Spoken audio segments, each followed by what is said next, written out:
আসসালামু আলাইকুম রাহমাতুল্লাহি ওয়া বারাকাতুহু। সুপ্রিয় দর্শক মণ্ডলী, কেমন আছেন আপনারা? আশা করি আপনারা সবাই ভালো আছেন। তো আজকে আমি আপনাদের জন্য নিয়ে চলে এলাম কুল্লুস ওসমান ১৮০ নম্বর ভলিউমের ১ম ট্রেলার। তো আপনারা জানেন আমি কিন্তু ভিডিওর মধ্যে লাইক বা সাবস্ক্রাইব কিছু চেয়ে থাকেন। যদি আপনাদের এই ভিডিওটি ভালো লাগে তবে আপনারা ভিডিওটিতে লাইক এবং চ্যানেলটিকে একটি সাবস্ক্রাইব করে দিবেন। তো চলুন মূল ভিডিওতে যাওয়া যাক। কুল্লুস ওসমান ভলিউম ১৮০ ট্রেলারের ১ম এই আমরা দেখতে পাই উসমান বে, সাথে ওরহান বে এবং সাথে আছে সারোজা বে এবং ইউসুফ বে।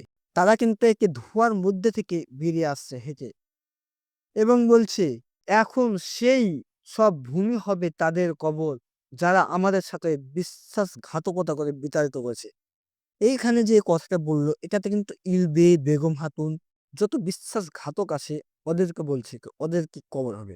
এবং ওসমান বে তারপরে ঘোড়া দৌড়িয়ে কোথায় তাদের নিজস্ব যেই ভূমি মানে যেইখানে তারা নতুন বাসস্থান করেছেন সেইখানে সকল বেরা সারোজা বে, ইউসুফ বে, ওরহান বে মানে যেই টেকফুরের কেলায় যে লুকাসকে মেরে এসে এইখানে তারা এসেছে ওসমান বেরা।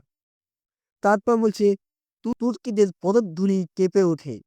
যেই সব ভূমি, সেই সব ভূমি আমরা আমাদের রক্তের মাধ্যমে মাতৃভূমি গড়েছি। মানে এখানে বলেছে তুর্করা যেই ভূমিতে পা দিয়ে কাঁপায় সেটাকে তার রক্তের বিনিময়ে সেই ভূমিটাকে জয় করেছে। এটাই বলতে চাই। তারপর আমরা এখানে দেখতে পাই কি এইখানে কিন্তু চেরগুতাইয়ের ভাই আলতুকা কিন্তু মাটিতে শুয়ে আছে। আপনারা জানেন মঙ্গোলদের একটা বৈশিষ্ট্য হচ্ছে তারা মাটিতে শুয়ে কিন্তু যে কারো যে কোথা থেকে এসছে বা কোথায় কোনো মানুষ যাচ্ছে কি সেটা তারা বুঝে নাই বা তাদের পিছু করতে পারে এজেন্টভাবে। তালতোগার কারো কাছে মার খেয়ে শুয়ে নাই, কারো পিছা করছে এবং সে বুঝার চেষ্টা করছে তারা কোথায় গিয়েছে। এরকম আলতোগা। তারপরেই আমরা যেটা দেখতে পাই কি এইখানে আমাদের বেগম খাতুন এবং সোফিয়া তারা দুজনে কিন্তু মারপিট মানে কথা কাটাকাটি করছে। এই সময় কিন্তু মঙ্গোলিয়ার কমান্ডার উলু খান কিন্তু তাদের মধ্যে একটি তালোয়ার দিয়ে সৃষ্টি করছে।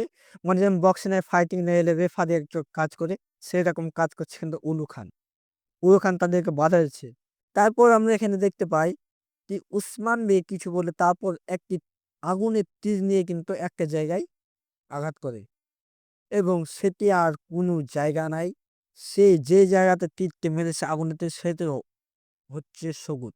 কেন? সবুজ কিন্তু এখন মঙ্গোলদের হাতে আছে। হয়তো ওসমান বে কোনো একটি বুদ্ধি খাটিয়ে কোনো চাল বের করেছে মঙ্গোলদেরকে মারার জন্য। তারপর এখানে দেখতে পাই মঙ্গোলরা চারিদিকে ছিন্ন-বিছিন্ন হয়ে পড়ছে। তারপর আমরা দেখতে পাই যে লুকাসের মৃত্যুর লুকাসের যে বাক্সটি খ্রিস্টানরা মারা গেলে তাদেরকে বাক্সের ভিতর ভরে রাখা হয়। তো লুকাসের এই মৃত্যুর বাক্স নিয়ে কিন্তু সোফিয়া দাঁড়িয়ে আছে। বলছে তারপর সোফিয়া বলতেছে কিন্তু আজ লুকাস, আগামীকাল উলু খান, বৃত্ত সংকুচিত হতে আলতুকা। মানে সোফিয়া এখানে ভাবছে কি আজ লুকাস মারা গেছে, কাল উলু খান মারা যাবে, আলতুয়া তো মৃত্যুর পথেই আছে। এরকম করে কিন্তু সোফিয়া ভাবছে। ওসমান একটি ভালা নিয়ে উলু খানের দিকে চালিয়ে দিয়েছে। এজন্য উলু খানের কিচ্ছু হয়নি কিন্তু ইলবে কিন্তু তাকে আঘাত লেগেছে। তারপরে আমরা দেখতে পাই কি চিরকুটের ভাই আলতুগা চিরকুটার গলাকে চেপে ধরে আছে এবং এই ধারে গাছকে কিন্তু একটা মঙ্গল ধরে আছে।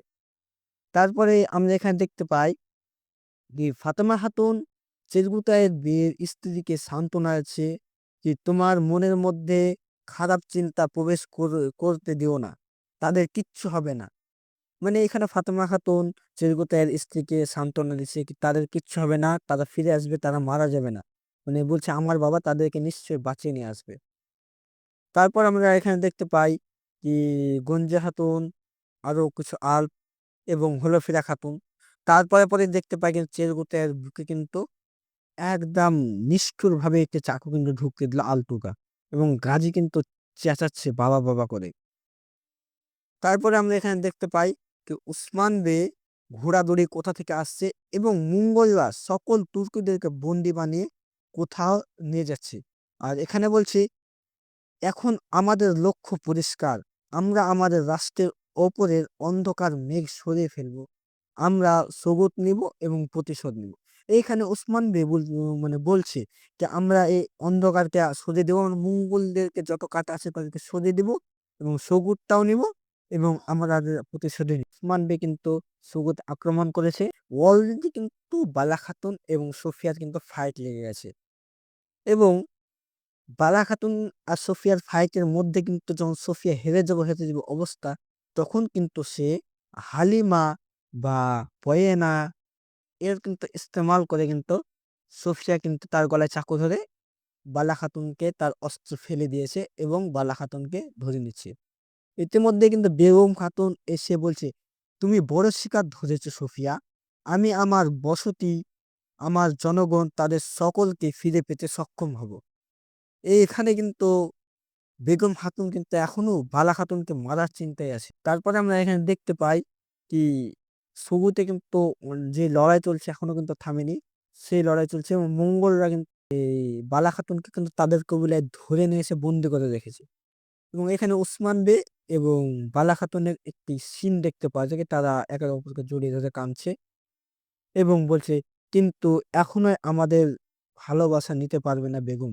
তারপর আমরা এখানে দেখতে পাই বালা খাতুনকে কিন্তু বেগম খাতুন মারার জন্য একটা ছুরি দিয়ে চালিয়ে দিয়েছে এবং বালা খাতুনের গলার সামনে ছুরিটি ধরে আছে। তো এখানে তো বুঝতে পারছেন ভিলেন আছে সোফিয়া কিন্তু বালা খাতুনকে বাঁচিয়ে নিবেন। আমরা যেসব তালোয়ার প্রতিশোধের তীক্ষ্ণ করেছি সেইগুলো কাফেরদের হৃদয়ে জ্বলন্ত শিখার মতো আঘাত হানবে। মানে এখানে উসমান গনির কথা শুনে বোঝা যাচ্ছে একটু বড় সড় যুদ্ধ লাগতে চলেছে এই জায়গাতে। তারপর আমরা এখানে দেখতে পাই যে ১ম কার যে সিনটা ছিল ১৭৯ লাস্টের সিনটা এইখানে ট্রেলারের লাস্টের দিকে দেখানো হচ্ছে। যে এইখানে ওরহান বে এবং আলাউদ্দিন বে, বোরান বে সকল বেরা কিন্তু সেই জায়গাতে অত্যন্ত ফাইট করছে এবং এইখানেই কিন্তু উলো খানকে মারার জন্য তীরটি ছুঁড়েছে। তো আজকের ভিডিও এত পর্যন্তই। তো ভিডিওটি কেমন লেগেছে অবশ্যই কমেন্টে বলবেন।